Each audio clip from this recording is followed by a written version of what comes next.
And so finally, I want to talk a little bit about infographics. And so you're probably thinking, infographics, why are we kind of talking about this? Like, what is this? What does this mean? I mean, you're talking about Health 2.0, the next generation of health and technology. Why are we talking about infographics? Well, infographics, when a lot of you think about, designs and information design, and when you think of infographics, you see them on like USA Today a lot, and you see them on kind of, trendy websites or cool little websites. You probably think about things like this, circles, diagrams, area of overlap, Venn diagrams. I mean, that's probably the best way to describe or define one example of an infographic. Another one that probably I get a lot more, not necessarily about medicine, but describing myself is this very common infographic. Dweeb, nerd, geek, and dork. For those of you that know me, I'll let you sort of figure out which area I'm in. But a lot of these things help take these kind of interesting concepts and put them in a very easy way to understand them. And so this is a Wired magazine article, kind of design article, and it's an infographic of infographics, and it talks about data visualization is a popular new way of sharing research. And this one kind of talks about visual devices, information elements, and general trends found in the modern day infographic. And now, just infographics in general or information design is definitely nothing new. It's been around for quite a while. One of the pioneers and one of the names to know for infographics is one by the name of Edward Tufte. And it's just amazing, some of the things that he's done way before computer animations and technology has made a lot of this design much simpler. But when you talk about infographics in general, again, the basic concepts, as you can see here, is really taking, large amounts of data and putting them in an easy to digest format. And it talks about, what kind of chart style. This is sort of tongue in cheek a little bit, but you talk about font size, content, key info, colors, iconography, sections, credited sources, titles, like all these important things that really take these ideas and make them very easily presentable. And so again, why are we talking about this? Why in a technology course are we talking about design? Well, I want to focus on just a couple little facts here that will help sort of be the basis for a lot of this patient-physician interaction and a lot of these ideas of patient empowerment and patient engagement. And so I'm an emergency room physician, and so for me, I'm very intrigued in this whole notion of seeing a lot of patients in the emergency department and these recidivism or return rates that we get for patients, and trying to figure out why are we having patients that we were able to tune up and treat and get feeling better? Why do they come back 1 week, 2 weeks, 2 days later? What goes wrong? So there's a lot of research in these areas, and a lot of these same scenarios aren't necessarily limited to the emergency department setting, but they can be applied to any sort of healthcare interaction. And so patients often leave the emergency department with an incomplete understanding of their care and instructions. And this is sort of well-documented data that's out there in the emergency medicine literature. And another important piece of it is that written discharge instructions often exceed patients' health literacy or reading levels. So when you take those two facts, you start thinking, well, they were treated, they got better, but when you send them home, a lot of them don't get the information or don't understand the information they receive. So it's starting to make a little bit more sense why patients have sort of failure of being well at home, because they don't have the right instructions or tools to keep them to maintain their health or prevent illness. So now you're starting to see a little bit how infographics, which takes complicated concepts and makes them easy, could be applied to healthcare. But let's kind of go a little bit further here and give you an example of what we're talking about. This is a discharge set of instructions from my hospital where I work at, and you get one sheet of information that's very specific to you as a patient. Your name's at the top, which I've cut off here. It says you were seen by this physician, myself in this scenario. You're giving a diagnosis of urinary tract infection. You're going to start taking medications. This is the new medication that's been prescribed. These are their other current medications that have not changed, and it goes into more detail about current medications, new medications, and what is different. And then on top of that, because they've been diagnosed with a urinary tract infection, you want to give them information about said urinary tract infection. And so they get a very kind of lengthy information sheet about their UTIs in women. And it talks about a little bit of what UTIs are, a little bit about the symptoms, and then aftercare instructions, for what to do with their medicines, aftercare instructions for following up visits, and just other ways to prevent further urinary tract infections. And then, talking about birth control during antibiotics.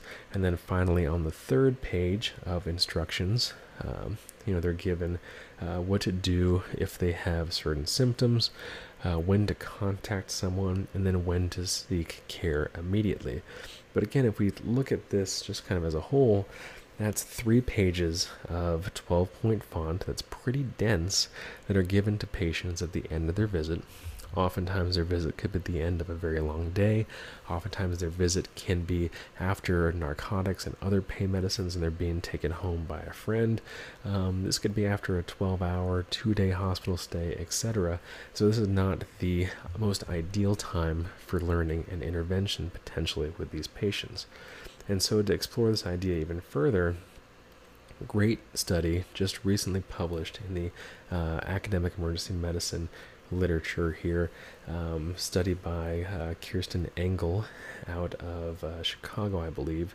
And what they had was 159 patients with 5 specific diagnoses that they picked up over a year.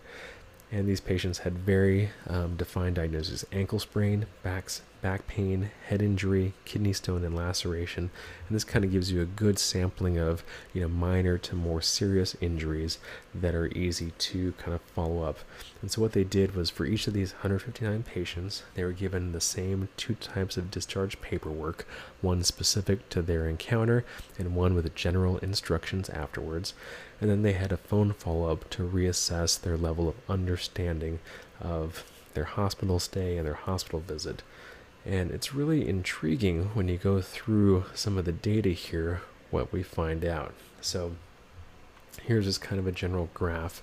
And we're looking at, they broke these areas of understanding into 5 main content areas: diagnosis, medication, home care, follow-up, and return to the emergency, when to return to the emergency department. So in general, out of a whole 159 patients, 92% demonstrated some sort of deficit in understanding in one of these areas.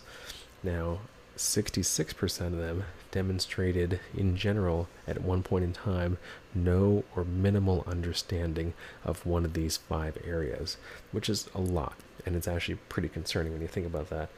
And then 33% of them had more than one content area with no or minimal understanding. And again, when you look at those discharge instructions that I just showed you, again, they don't seem that difficult, but again, these aren't the ideal circumstances in which patients are able to learn or willing to learn in after a long day being in an emergency department. So when you kind of break that graph down even more detail, this kind of goes through the areas where there's no, minimal, partial, or complete lack of understanding. And just in general, when you break it down to where there's deficits, 14% of the patients had problems with the diagnosis, 22% had problems with medication, remembering information about medication, home care instructions. 80% of the patients surveyed in the study had problems or deficits in this area of understanding what to do when they got home to take care of themselves, which again, when you think about that, kind of scary. Follow-up, 39%.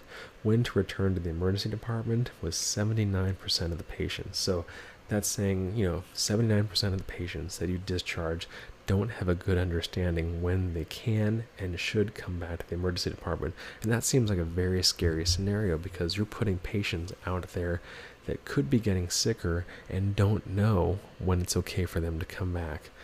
And that's, really concerning when you think about this, as a whole. And then, another interesting fact that they found is, out of this 159 patients in the population that they looked at, only 70% actually read their discharge paperwork. So even if you're going through all this work to give them good discharge instructions, 30% are still not going to even look at it and just go off of what you tell them. And so for those of you that are seeing patients, can you imagine a time where you may not have given the best verbal instructions to your patient? What if they were part of that 30%? And this kind of breaks down a little bit more, of those 5 areas, which percent read those instructions, which percent did not read those instructions. And again, a lot of this comes down to, it's 3 pages of 12-point font.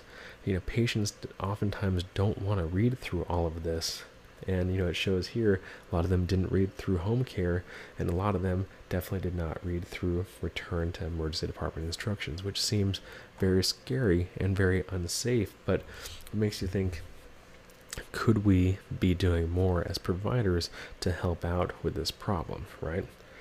And so when we think about these terms of engagement and empowerment and almost even just education, we have to think about, here's the dilemma that we're facing in healthcare, that patients don't have a good understanding of what we tell them in, ideal or less than ideal circumstances. So what can we do as healthcare providers?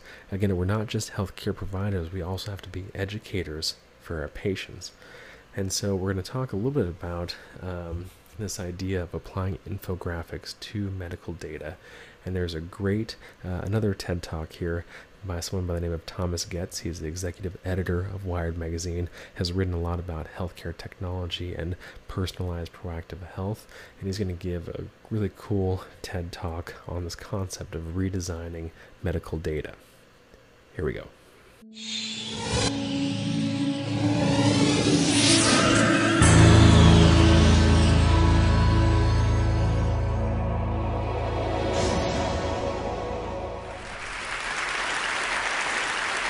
I'm going to be talking to you about how we can tap a really underutilized resource in healthcare, which is the patient, or as I like to use the scientific term, people.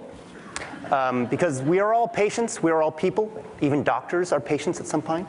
So I want to talk about that as an opportunity that we really have failed to engage with very well in this country. And in fact, worldwide. If you really want to get at the big part, from a public health level, where my training is, you're looking at behavioral issues. You're looking at things where people are actually given information and they're not following through with it. It's a problem that manifests itself in diabetes, obesity, many forms of heart disease, even some forms of cancer when you think of smoking. Those are all behaviors where people know what they're supposed to do, right? They know what they're supposed to be doing, but they're not doing it. Now, behavior change is something that is a long-standing problem in medicine. It goes all the way back to Aristotle. And doctors hate it, right? They complain about it all the time. We talk about it in terms of engagement or non-compliance.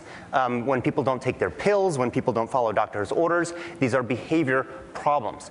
But for as much as clinical medicine kind of agonizes over behavior change, there's not a lot of work done in terms of trying to fix that problem.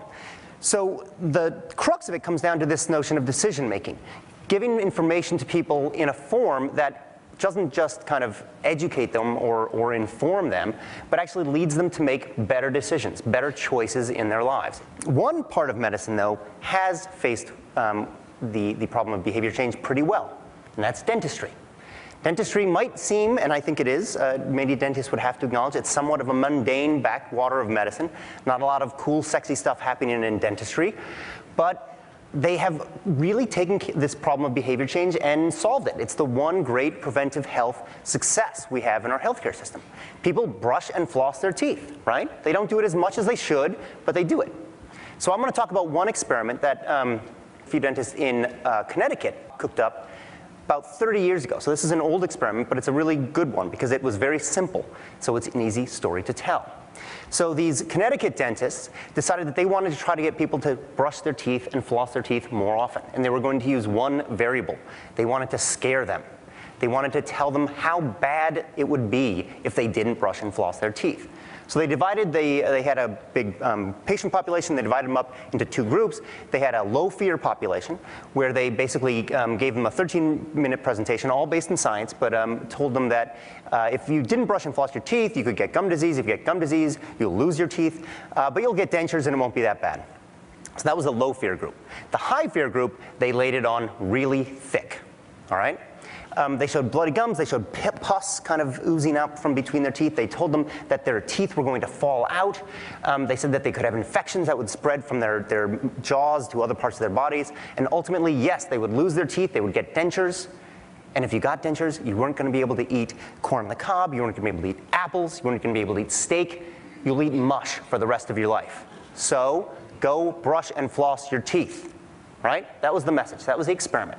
Now, they measured one other variable. They wanted to capture one other variable, which was the patient's sense of efficacy. This was the notion of whether the patients felt that they actually would go ahead and brush or floss their teeth. So they asked them at the beginning, do you think you'll actually be able to stick with this program? And people who said, yeah, I'm pretty good about that, they characterized this high efficacy. And the people said, I never get around to brushing or flossing as much as I should, they characterized as low efficacy. So the upshot was this. The upshot of this experiment was that fear was not really the primary driver of the behavior at all.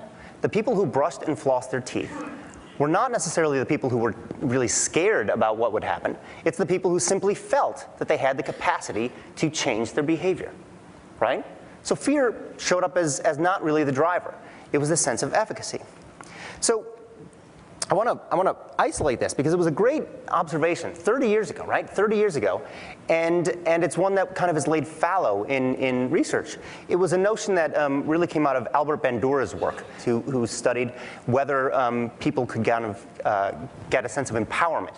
The notion of efficacy basically boils down to one that if somebody believes that they have the capacity to change their behavior. And in healthcare terms, you could characterize this as whether or not somebody feels that they see a path towards better health, right? That they can actually see their way towards getting better health. And that's a very important notion. It's an amazing notion.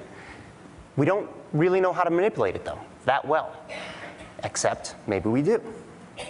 So fear doesn't work, right? Fear doesn't work. And this is a great example of how we haven't learned that lesson at all. This is a campaign from the American Diabetes Association. This is still the way we're communicating messages about health, right? I mean, I showed my 3-year-old this slide last night, and he's like, Papa, why is an ambulance in these people's homes? And I had to explain, well, they're trying to scare people. And I don't know if it works. Now, here's what does work. Personalized information works. Again, Bandura recognized this years ago, decades ago. When you give people specific information about their health, where they stand, and where they want to get to, where they might get to, that path, that notion of a path, that tends to work for behavior change. So let me just spool it out a little bit. So you start with personalized data, right? Personalized information that comes from an individual.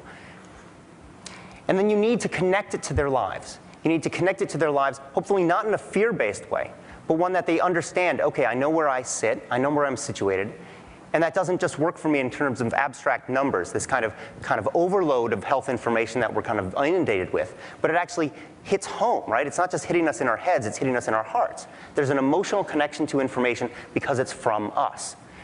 That information then needs to be connected to choices. It needs to be connected to a range of options, directions that we might go to, trade-offs, benefits. Finally, we need to be presented with a clear point of action.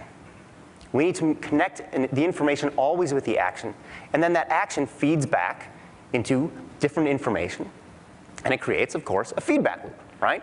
Now, this is a very well-observed and well-established notion for behavior change. But the problem is that thing in that upper right corner there, personalized data, it's been pretty hard to come by, right? It's a difficult and expensive commodity. Until now.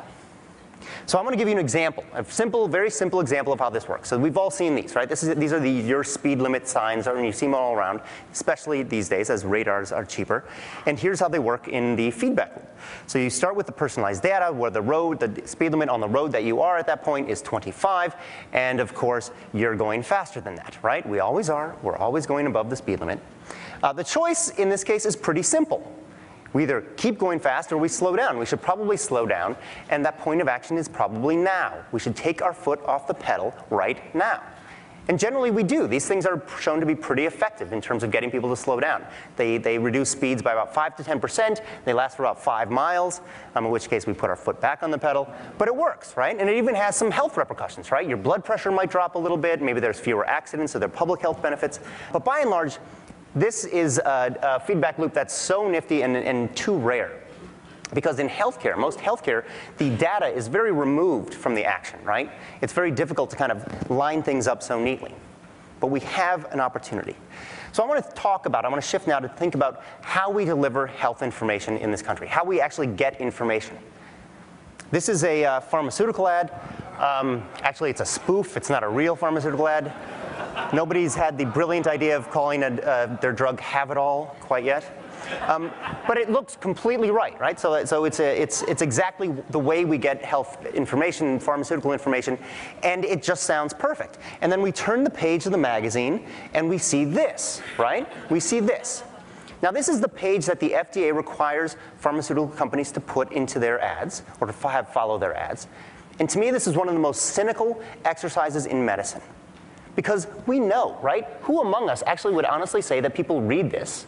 And who among us would actually say that people who do try to read this actually get anything out of it, right? This is a bankrupt effort at communicating health information. There is no good faith in this. So this is a different approach. This is an approach that has been developed by a couple researchers at Dartmouth Medical School, Lisa Schwartz and Stephen Wolshin, and they created this thing called the drug facts box. They took inspiration from, of all things, Captain Crunch. They went to the nutritional information box and saw that what works for cereal, what works for our food, actually helps people understand what's in their food. God forbid we should use that same standard that we make Captain Crunch live by and bring it to drug companies, right? So let me just walk through this quickly. It says very clearly what the drug is for, specifically who is it good for, so you can start to personalize your understanding of whether the information is relevant to you or whether the drug is relevant to you. You can understand exactly what the benefits are. You know, it isn't this kind of vague promise that it's going to work no matter what, but you get the statistics for how effective it is.